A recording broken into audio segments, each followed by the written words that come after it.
I'm going to do a special cross ring for Debbie. She loves crosses. So to start, we're going to take our paper clip and open it up as we do, just slowly to get all the little bends out of there.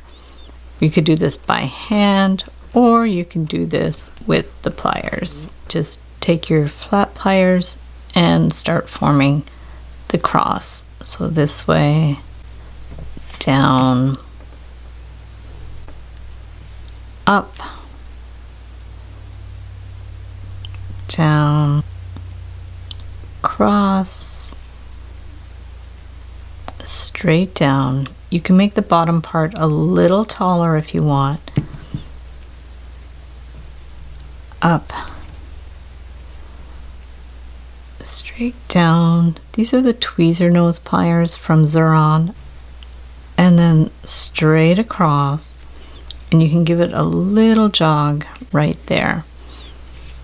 So this wire, we can just bend it a bit so it ends up being a little more flush, and then we'll put it around the ring cone or the marker, hold it in place, bring it all the way around, push it.